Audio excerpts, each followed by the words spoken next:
Saludo, buenas noches, amables televidentes.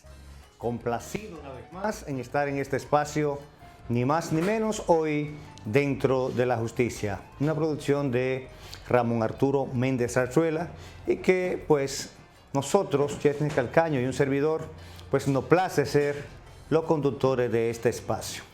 Este espacio que ustedes reciben para obtener esas informaciones que son necesarias a la hora de que tengan cualquier situación jurídica.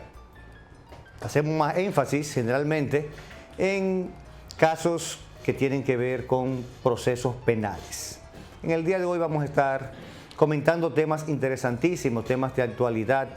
Hay casos que en los últimos días pues han llamado mucho la atención de la población por las personas que lo han cometido, en contra de quienes lo han cometido. Casos que implican realmente un llamado de alerta para la familia, un llamado de alerta para las autoridades, un llamado de alerta para toda la sociedad en general. Y con Chesney Calcaño durante toda esta hora vamos a estar pues conversando de estos temas interesantísimos. Así es que nosotros vamos brevemente a una pausa comercial y regresamos en breve con todos estos temas para todos ustedes.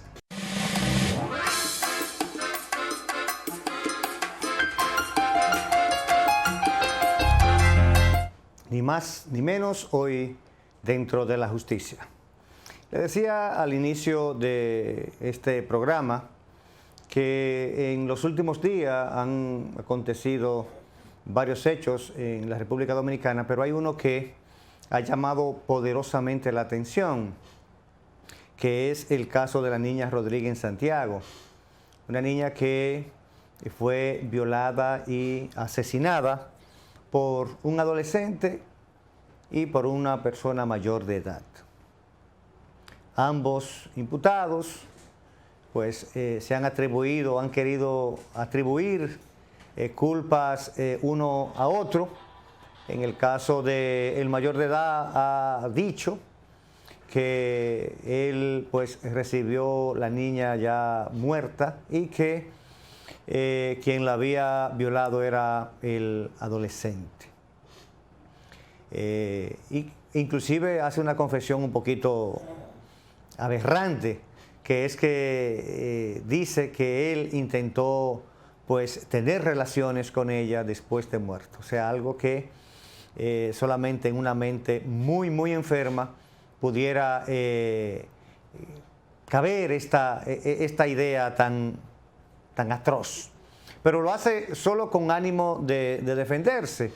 Evidentemente que por las investigaciones que hasta el momento se han realizado, pues él pudo haber tenido una participación mucho mayor que la que dice pues haber tenido. En el caso del adolescente, pues dice que fue el adulto quien la violó. O sea, son elementos de defensa que tienen ambos imputados, que evidentemente es un derecho que la ley le asiste. Pero con este crimen, más que uno hablar de asesinato, hablar de violación, también es un gran llamado a la familia, porque muchos de estos hechos pasan, primero porque quienes los cometen no tuvieron una verdadera educación, no se criaron en familia, no se criaron con esa vigilancia, inculcándoles principios, valores a las personas que cometen este tipo de hechos, porque solamente, como decía, mentes muy enfermas pueden cometer un hecho de esta naturaleza. Inclusive la niña presentaba golpes en gran parte de su cuerpo, y esto es muy probable que por la misma edad que pues la niña tenía, 4 años, pues evidentemente que al intentar o al violarla se iban a producir una serie de forcejeos, una serie de situaciones que podían dar al traste con estos golpes, porque también todos sabemos que a esa edad, pues ya un adulto de 31 años, un adolescente de 15, 16 años, pues sus partes viriles y los genitales de la niña, pues evidentemente que va a tener un gran contraste. Decía que es un gran llamado a la sociedad porque debemos también nosotros como padres ser vigilantes de nuestros hijos, ver dónde están nuestros hijos, ver dónde enviamos nuestros hijos. Y en la actualidad, pues lamentablemente en el país, sabemos que hay muchos hogares disfuncionales donde un hijo está con una madre o está con el padre y eso causa cierta dificultad en cuanto hasta el cuidado mismo, porque en muchas ocasiones si está con la madre y no está el esposo ahí y la madre está trabajando, pues ya ese hijo queda un tanto descuidado. Más en este país que la gran población, la mayoría de la población es una población pobre que no puede pagar a alguien que le cuide sus hijos. Pero he escuchado muchísimos comentarios al respecto y muchísimos comentarios queriendo sacrificar a la madre, queriendo prácticamente crucificarla y queriendo prácticamente decir que fue ella y que fue por ella que se cometió el hecho. Y con esto no le estamos justificando. Pero nosotros no podemos en modo alguno quitar la responsabilidad al que comete un hecho, queriendo entonces volcar toda la culpa hacia otra persona. Porque esa niña pudo haber ido al colmado, esa niña pudo haber ido de noche a un colmado, pero eso no era óbice para que esos dos desaprensivos, para llamarlo de alguna forma, pues la violaran y posteriormente la mataran. O sea, nada justifica eso. ¿Qué pasa por la mente de un adolescente? ¿Qué pasa por la mente de una persona de 31 años para fijarse en una niña de 4 años, violarla y después asesinarla? Y decimos asesinarla porque cuando uno analiza lo que es el tipo penal del asesinato, evidentemente que al ellos violarla, pudieron concebir que ella lo iba a denunciar. Entonces ya ahí ellos van creando en la mente la intención de quitarle la vida y planifican quitarle la vida. Entonces ahí ya, por haber una intención, por haber una premeditación, entonces ya ahí se configura el tipo penal del asesinato. Entonces aquí tenemos dos crímenes, un crimen seguido de otro crimen, porque estamos hablando de una violación que es un crimen y de un asesinato que es otro crimen. En el caso del adulto, y eso es bueno que nosotros aquí, y Chesner también nos va a ayudar con esta parte, sepan, al adulto a nadie lo despinta de 30 años. Pero ¿qué pasa con el adolescente? Y por eso es que hemos escuchado, y siempre es cada vez que hay hechos como estos, que se crea la alarma, y empieza la sociedad, y empiezan los jurisconsultos, y empiezan los políticos a decir que hay que modificar el código. Es que en el caso del adolescente, por más grave que haya sido el hecho que haya cometido en este país, no se le impone una sanción de más de 8 años. Y cuando tienen menos de 14 años, entonces es 5 años. Entonces Chesner, y a quien le damos la bienvenida porque por asuntos laborales pues se acaba de integrar, esta es la parte delicada. Inclusive el último caso que hemos visto en Argentina, que en Argentina hubo una modificación donde se estableció que todo adolescente que tenga más de 14 años, que cometa un crimen que se considere atroz, un crimen que lleve penas graves, va a ser juzgado como adulto. En Estados Unidos también existe lo mismo, de que se le hacen unas evaluaciones, se analiza si ha actuado con cierto discernimiento, con cierto raciocinio, y también se juzga como adulto. Sí, muy buenas noches, Nino, muy buenas noches a todos los amigos televidentes que siempre nos complacen pues con darnos la apertura a sus hogares a través de la magia de la televisión. Como muy bien decía Nino, pues estábamos en labores, como siempre. Y a propósito, ¿no?, de toda esta convulsión, yo decía, Nino, en octubre, que el año que viene, es decir, refiriéndome a octubre, exacto, en el año que estamos, iba a ser un año muy convulso a nivel electoral, pero yo digo que no solo ha sido a nivel electoral, sino a nivel social, porque hemos iniciado un año, diría yo, bañado de sangre, con muchas muertes de féminas, y este caso de esta joven en Santiago, que yo digo que debe enviarnos a una reflexión de qué está pasando, dónde están las políticas públicas, qué estamos haciendo mal, porque realmente, y bueno, tú muy bien sabes mi postura con respecto a eso, las penas no resuelven nada. Es decir, un adolescente que nosotros saquemos de las calles y lo coloquemos dentro de un centro de corrección, y cito centro de corrección porque lo que se quiere es corregir una actitud o una, diría yo, una desviación de la conducta que tiene el adolescente, pues se quiere que en algún momento regrese a la sociedad. Yo, así como soy, diría yo, garantista en la protección de los derechos de las personas, también entiendo que hay personas que por diría yo, las actitudes que muestran de ser un antisocial, y a veces nosotros llamamos antisocial a cualquier persona que comete un hecho delictivo, pero hay gente que tiene conductas puramente antisociales, evidentemente. Y que nosotros quizá no pudiéramos hacer un contraste entre una característica de un hecho, por ejemplo, como lo que pasó con el chamán Chacra, que ustedes saben que mató a sus hijos, los violó, tanto a la niña como a los varones, y mató a la señora también. Es decir, fue un hecho que consternó a la República Dominicana. Y esa es una persona que yo entiendo personalmente, no soy psicólogo, ni psiquiatra, ni especialista de la conducta, pero que yo entiendo que por más corrección que le demos en un centro carcelario, nunca va a estar preparado para regresar a la sociedad. ¿Por qué? Porque cuando una persona, por ejemplo, como puede pasar, en un desacuerdo, saca su arma y le da un tiro a otro, pues a cualquiera de nosotros, Dios nos libre, nos puede pasar eso en un momento que nos dejemos llevar de las emociones. La ira y lo demás, y lleguemos a una discusión y como dice a uno, se le ponen los santos en la boca y en la cabeza. Sucede entonces que cualquiera pudiera ser reo de homicidio, aunque usted no lo crea. Ahora, cuando usted se sienta a premeditar, a meditar, matar a su propia estirpe, ¿sí? a la persona que es sangre de su sangre. Y yo siempre digo, una persona, por ejemplo, que puede matar a un hermano, que puede matar a su madre, que puede matar a sus hijos, señores, ese no va a tener piedad con nadie, que no sea familia de él, porque si a la familia la atropella, la mata y la lacera, imagínese a aquel que no es parte de él. Ese es un antisocial realmente, está en contra de la sociedad. Entonces se supone que en este momento, con ese hecho atroz que nosotros...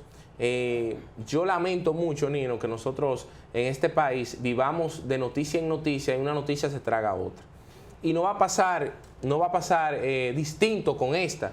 Yo no soy Walter Mercado, difunto Walter Mercado, ni estoy inventando el agua tibia, como dicen por ahí, sino que sabemos cómo pasa con los medios de comunicación y el sensacionalismo. Entonces es importante que nosotros reflexionemos. Aumentamos la pena en el 2013 para los menores de edad y siguen en aumento la comisión de hechos ilícitos. Yo decía en unos programas anteriores, señores, que uno de los problemas que nosotros tenemos es el hecho de que aquí están los menores teniendo menores. Esa joven empezó a tener sus hijos siendo menor de edad. Y decía mi difunta abuela que una persona que ni siquiera ha vivido la plenitud de su vida, ni siquiera asearse bien sabe. Entonces imagínese usted que esa madre estaba tomando con unos amigos, y estamos hablando de que una niña de 3 años le envían a un colmado. Es decir, ¿a dónde vamos a parar con eso? Así, ahí se ve el descuido. Pero ¿qué es lo que pasa? Que ella está todavía en la edad de darse placer hacia ella. Sí. Es decir, está en la edad de eso, en la edad de la juventud, de salir a beberse un trago, de compartir con sus amigos. Ella no está en la edad de emplearse con sus hijos. Ella no tuvo su hijo en la edad adecuada. Entonces, el Estado, Nino, siempre he dicho, tiene responsabilidad en eso. Tiene responsabilidad porque nosotros debemos estudiar esos casos y decir en qué hemos fallado como sociedad. ¿Qué hace una joven con una niña de 3, con una de 1 año y medio y otra de 4? Es decir, no se llevan mucho. Y es de un señor que casi le dobla en edad. Entonces, ¿dónde está la protección ahí para evitar, desde que ya tuvo la primera, no, espérate, vamos a planificarte, ven, vamos a explicarte porque no cumplimos contigo. Mira, existen las pastillas anticonceptivas para que tú te planifiques. ¿Por qué? Porque tú vives en la pobreza más baja y atroz.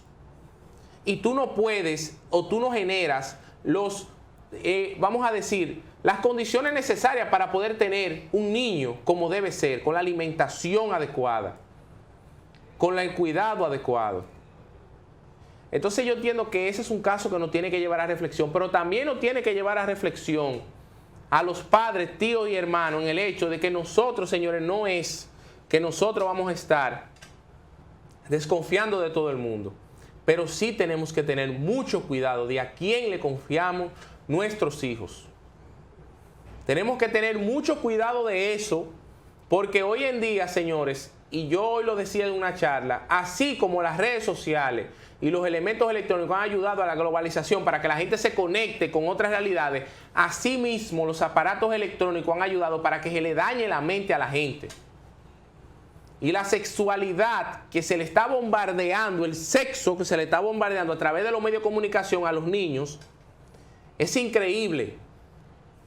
Yo hablaba con una, hoy en día, me voy a reservar el nombre por una situación ética, pero hablaba hoy con una psicóloga, que bueno, muy bien tú la conoces también, y me decía que una vez cuando trabajaba en una escuela, porque ya no trabaja en escuela, hace muchísimos años que nos conocemos, me decía, mira Chesnel, una vez un niño de preescolar, estaba teniendo actitudes sexuales con su compañerita, si el niño estaba como coqueteando con la niña, agarrándole la nalguita y eso, y ella empezó a observar al niño que la profesora se lo refiere. ¿Qué hace ella? Va y se traslada al hogar. Y verifica dónde ustedes duermen, cómo ustedes duermen. Cuando ella ve que tienen una sola habitación en la casa. Quiere decir que el niño estaba, mientras ellos creían que estaban durmiendo, ellos teniendo relaciones sexuales, y el niño estaba viendo y viviendo eso. ¿Y qué estaba haciendo el niño? Lo que hacen los niños, que como yo le digo, los niños no nacen malos. Los niños no nacen asesinos, los niños nacen consumidores de drogas, no nacen ludópatas. Los niños, la educación de casa y la educación, el círculo social, lo va convirtiendo en eso. Entonces, ¿qué hacía él? Él veía que mami y papi hacen eso, entonces yo voy a repetir esa conducta. Entonces, nosotros como sociedad debemos, porque yo siempre lo digo, viene la carga siempre al Ministerio Público. ¿Qué está haciendo el Ministerio Público? Está investigando de una vez, a que la policía, que esto, que dé respuesta, señores, pero ya la niña está muerta. Es decir, ya esa niña, ya la niña nosotros no podemos revivir, la niña está muerta ya. Entonces, debían las instituciones públicas intervenir antes de que pasara eso. Y si nosotros nos damos cuenta, Saturnino, si nosotros nos damos cuenta, han sido muchas instituciones que han fallado. Muchas instituciones que han fallado, que debieron quizás poder prevenir eso. Porque uno de los elementos que yo siempre he dicho, por ejemplo, hasta la falta de una lámpara, Nino, en una esquina puede ayudar a la comisión de un delito. Claro que sí. Hasta la falta de una lámpara, que no le toca al Ministerio Público, no le toca a los jueces, no le toca a la policía poner lámpara. Pues la gente dice, bueno, hay problemas porque hay raterismo. Sí, pero ¿qué hacen los rateros? Que en el lugar oscuro se van a apostar, pero si tú le colocas luz en todos lados, en los trayectos que son más transitados, para que la gente tenga seguridad, tú vas a evitar un poco el delito.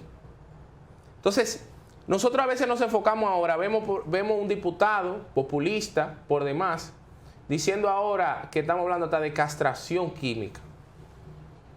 Y yo me pregunto, en un país que está en vía de institucionalizarse, porque nosotros debemos ser nosotros viabilizadores de la institucionalidad, y yo creo en la institucionalidad, pero a nosotros nos falta mucho, Saturnino, todavía, porque todavía cometemos muchos errores. Aquí se cometen muchos errores judiciales, señores.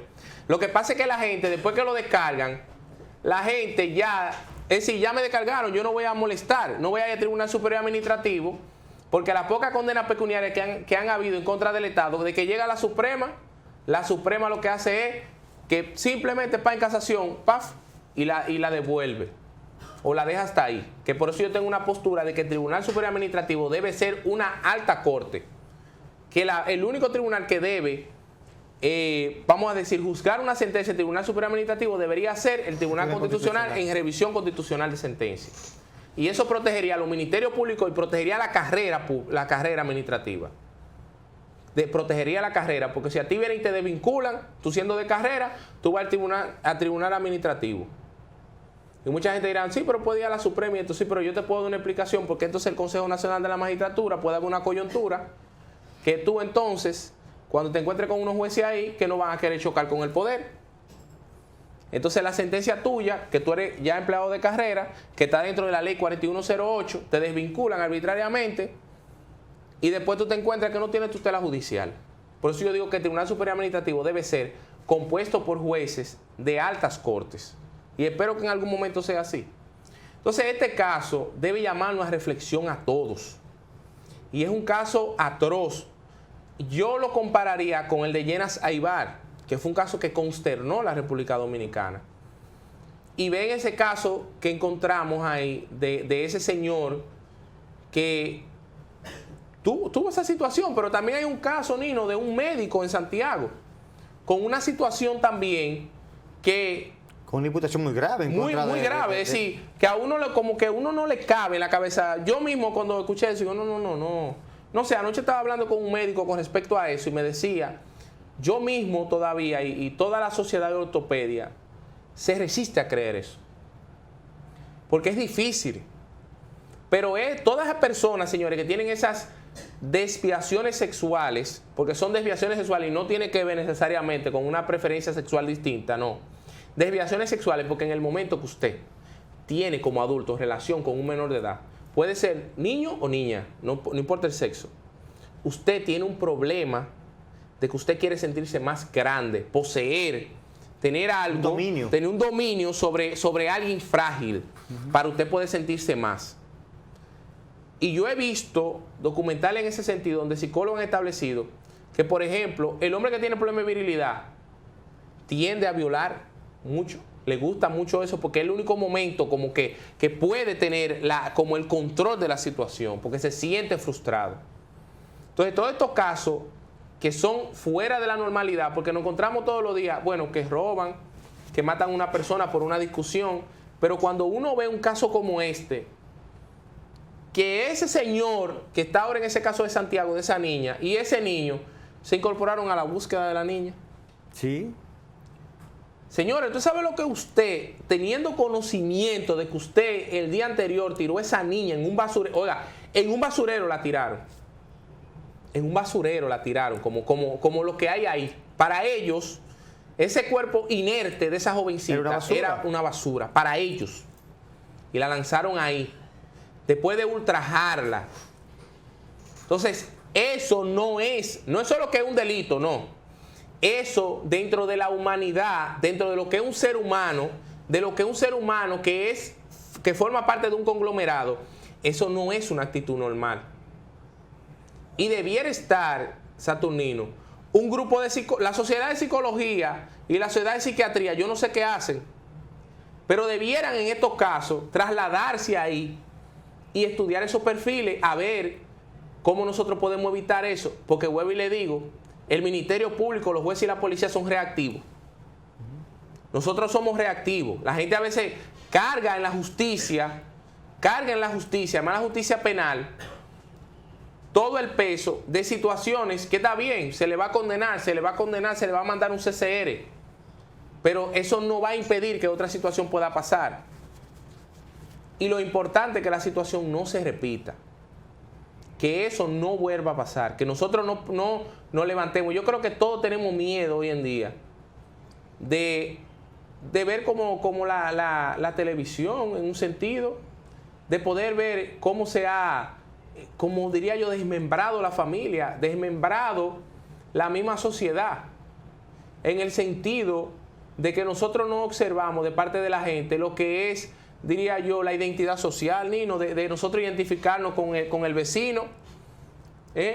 Nosotros ya no existe eso. Yo recuerdo que en el campo usted tenía unas gallinas y los huevos que le sobraban usted los recogía y se los llevaban de su vecino, y el vecino suyo del huerto de él también le entregaba a usted. Pero ya hay una fricción entre vecinos que ni siquiera se dice ni los buenos días.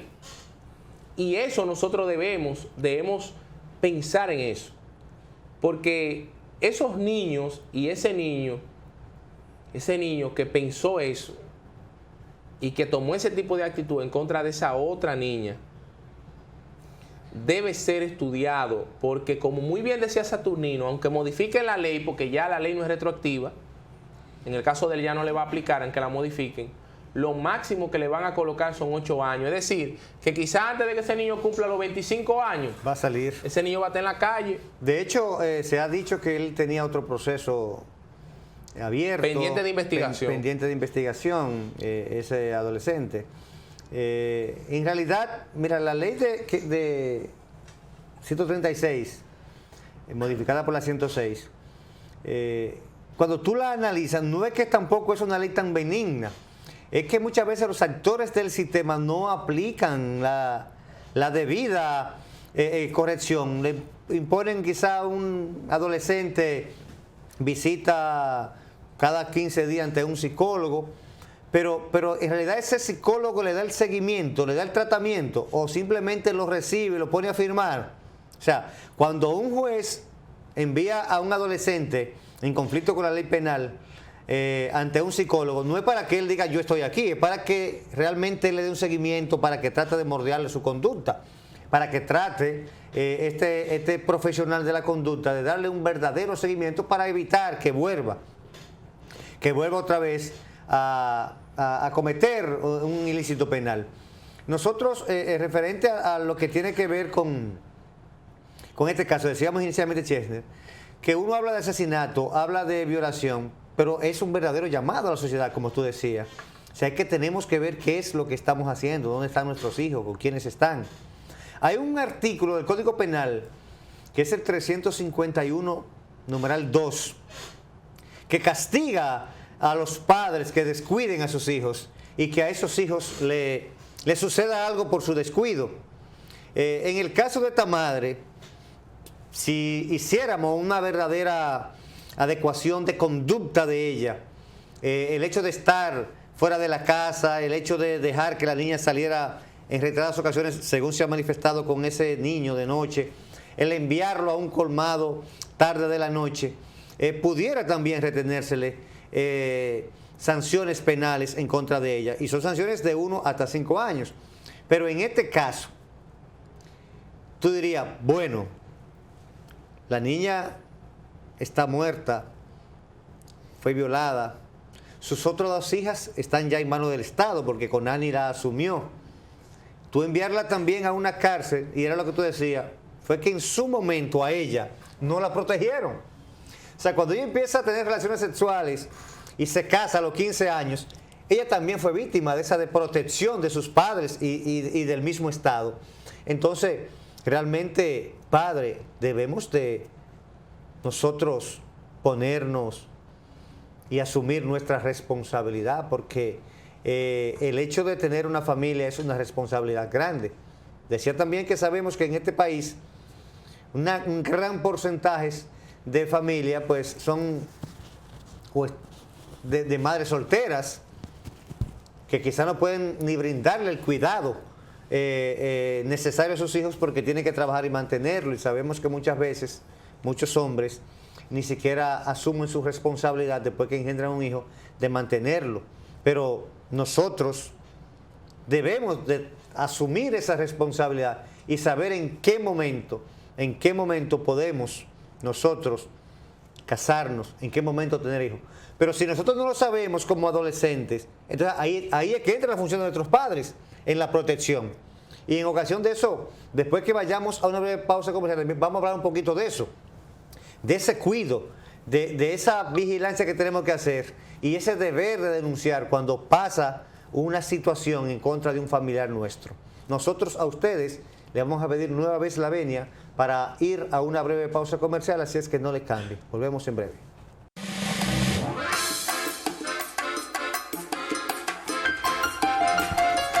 Ni más ni menos, hoy dentro de la justicia con Chesner Calcaño y un servidor, Nino Muñoz. Chesner, mira, yo decía, y qué importante que tú refirieras anteriormente que ha ido a algunos centros a dar charlas. Yo creo que esto es algo loable en ti y en el Ministerio Público en sentido general, porque los padres, los profesores y los estudiantes deben de saber realmente el gran peligro que tiene el uso o el mal uso de las redes sociales.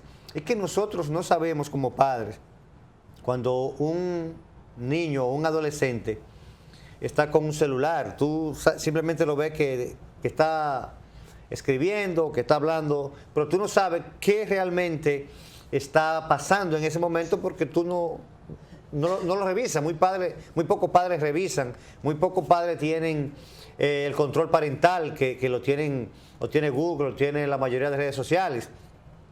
Y no llevan ese control. Y por ahí entonces se dan una serie de situaciones, envío de material con contenido sexual, conversaciones, y se cometen entonces muchísimos delitos a través de esta vía electrónica, y es importante que lo sepan. Ahora, una parte importante es, si yo como padre me entero que a un hijo mío le sucede algo, ¿verdad? Le sucede algo, o que alguien lo está chantajeando, que alguien lo está maltratando, en la forma que sea, que alguien lo está agrediendo.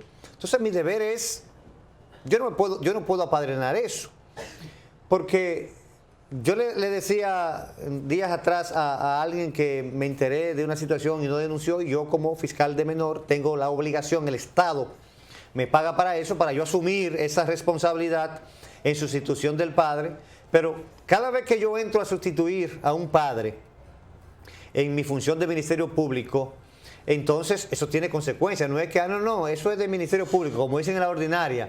No, eso es el fiscal que te tiene preso y ya se quedó ahí y yo me quedo tranquilo. No, cuando es asunto de niños y adolescentes, las consecuencias son diferentes, porque eso trae como consecuencia sanciones penales de hasta 5 años, el hecho de usted no asumir su responsabilidad, el hecho de usted no denunciar un hecho en contra de su hijo.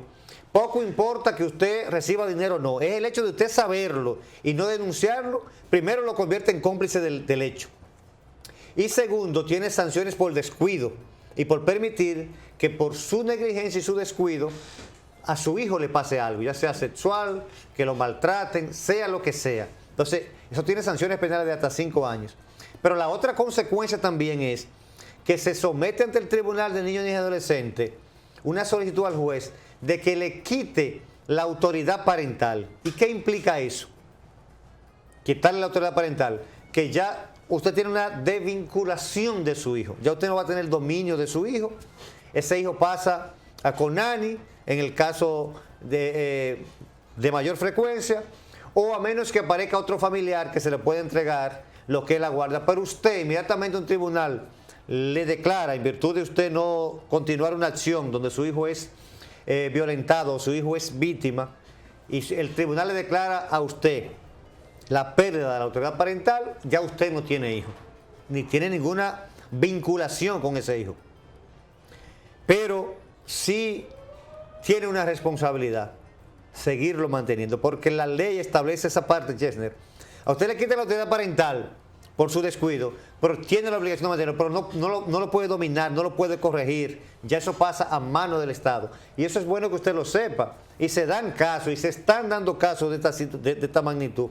Y es bueno que ustedes sepan que hay una política desde la Coordinación de Niños y Adolescentes, y aquí en Moca nosotros representamos esa institución, de que cada padre que nosotros nos enteremos de que su hijo ha sido maltratado y a costa de eso reciba dinero o no denuncie, nosotros lo vamos a hacer por ustedes, pero las consecuencias las van a asumir. Sí, eso es importante que la gente lo sepa, porque es como yo decía, tener un hijo no es cualquier cosa, y la gente debe saberlo, debe saber que no pueden andar los niños por ahí pues descuidados, y no solo en el hecho de situaciones con hechos penales, sino quizás que el niño usted no le dé el cuidado necesario. Un niño que no ande bien aseado y ande en la calle como un pedigüeño, que sucede mucho eso a diario, eso a usted le trae responsabilidad también. Ahora es importante, Nino, que nosotros enfoquemos con respecto a estos casos que suceden a diario, de la importancia que tiene en el plantel educativo que se identifiquen los maestros y maestras y además el personal administrativo con denunciar este tipo de hechos.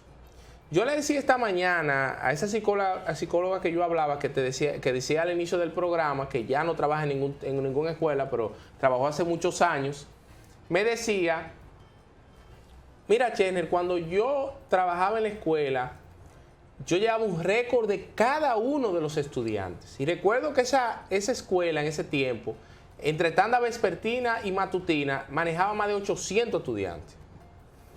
Y al inicio yo le decía, es difícil cuando tú entras como psicólogo manejar 800 estudiantes, pero cuando después que tú haces toda tu carpeta, ya solo tú vas a ir manejando los que van a ir entrando nuevos.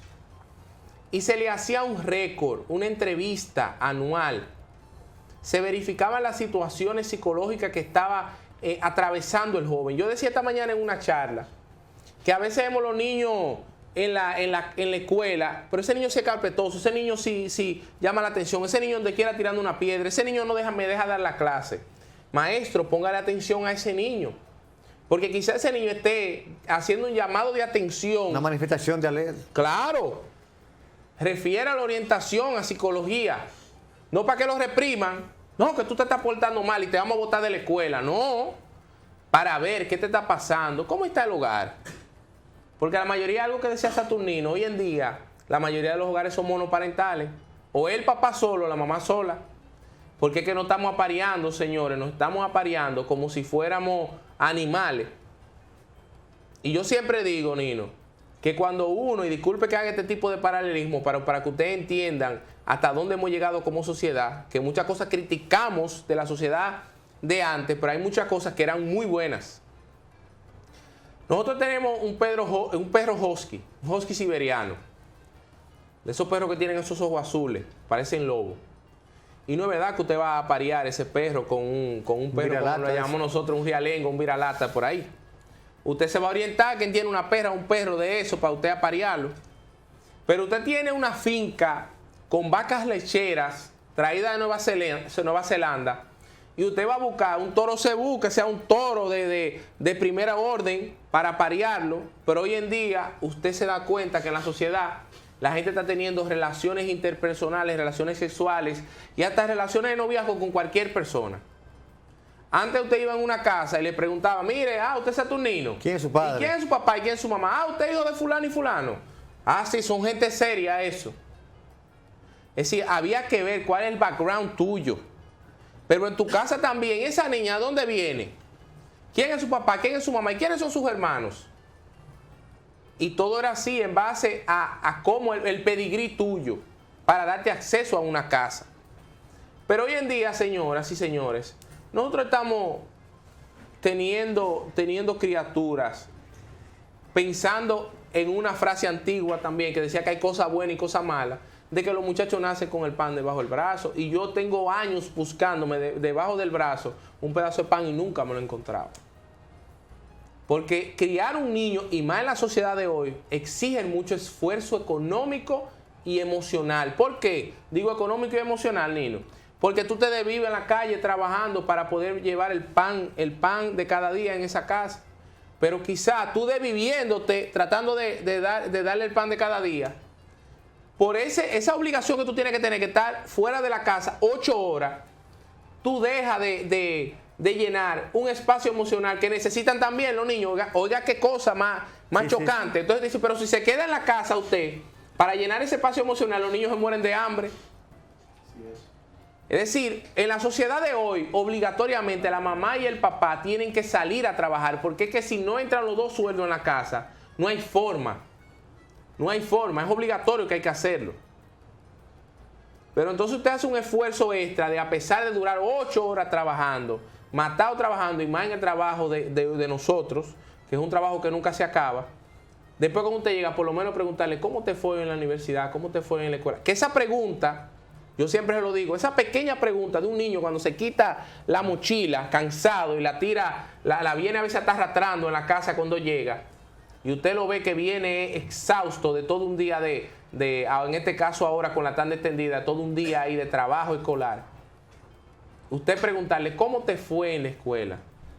Porque hay una situación con este tipo de problemas de lo que es la agresión sexual y la violación sexual en lo que es las escuelas, que no solo se da con el personal administrativo y los niños, con los profesores y los niños, sino que también se da a veces entre los compañeros y los niños. Sí, sí, claro. Que usted tiene que crear una línea de comunicación con su hijo, porque si cuando su hijo llega, se tranca en esa habitación con la televisión, y siempre recuerda el magistrado Yorelvis Rivas que dice que antes en la casa había una sola televisión y nos sentábamos todos alrededor de ella y compartíamos como familia. Teníamos que hacer un acuerdo. Hoy vamos a ver el juego de las Águilas, que va a ser un juego decisivo hoy, porque hay un triple empate. Hoy vamos a ver el juego de las Águilas. Vamos a dejar a papá que ve el juego de las Águilas, que le gusta la pelota. Vamos nosotros ahí con papá. Pero después que papá termine de ver el juego de las Águilas, como la novela la ruedan, vamos a dejar entonces que mamá vea la novela. Y yo veo los muñequitos el sábado cuando los coloque. Porque eso ahora que hay televisión por cable, antes teníamos que esperar los sábados para el muñequito.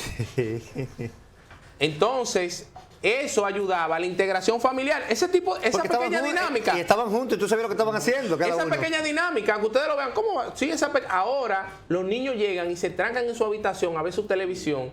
La mamá y el papá en su habitación tienen su televisión. Y la cena van y la toman de la mesa y se la llevan y cenan en la habitación. Y yo siempre recuerdo que mi madre, en mi tiempo de universidad, yo podía llegar lo más cansado que llegara. Y ella iba y me abría la puerta de la habitación. Y ¿cómo te fue? Podía estar durmiendo y siempre estaba esperando, escuchando a ver de que uno llegara. ¿Cómo te fue? ¿Y qué pasó? ¿Y todo bien? ¿Y te veo bien? ¿Estás cansado? Dime, ¿te fue bien? ¿Cómo va la materia y eso? Y eso ayuda a que el niño tenga la confianza de cuando hay una situación, le diga, mami, me está pasando esto. Miren, un compañerito que donde quiera que me dé un cocotazo, más grande que yo, donde quiera que me dé un golpe. Pero si usted no crea esa línea de comunicación, como pasa con muchos padres que son ahí con los muchachos, y cállate, y esto y lo otro, el niño va a sentir, se va a guardar la situación porque va a pensar que cuando usted le cuente, usted lo va a reprimir. Lo va a reprimir. Entonces, con eso también de los teléfonos celulares, yo le voy a dar un consejo a los padres. No está revisando los teléfonos, muchachos. Porque yo le voy a decir, usted no va a estar todo el tiempo, porque cuando el muchacho se vaya para la escuela, y cuando el muchacho se vaya para la universidad, usted no va a estar todo el tiempo ahí.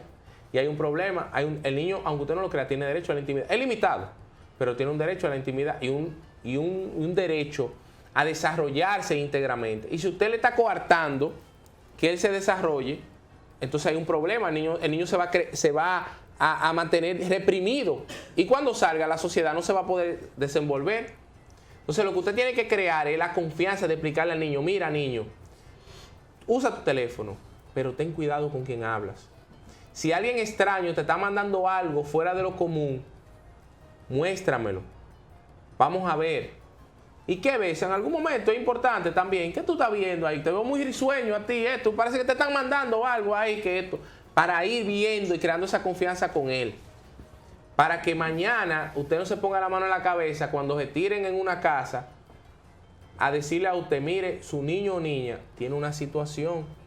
Y usted se ponga la mano en la cabeza, ay Dios mío, ¿y qué pasó? Que yo no me di cuenta de eso. Sí, eso pasa mucho. Nosotros inclusive ya en este último minuto recibimos otro día una información que nos enteramos por vía de una persona de Bonao que una niña de acá de Moca estaba siendo violada, violentada en su intimidad. Y ella se comunicó con alguien de Bonao a través de las redes y en la casa estaban todos ajenos a esa situación. Y es un caso inclusive que estamos trabajando en la actualidad, lo hacemos a modo de ejemplo. Señor, siempre Chesner, el tiempo es implacable con nosotros. Esta hora se va volando. Así es que la gracia como siempre por su sintonía, seguir con Dalia Sin Rodeo y mañana aquí el compromiso es seguir en Ni Más Ni Menos. Buenas noches. Muy buenas noches y gracias.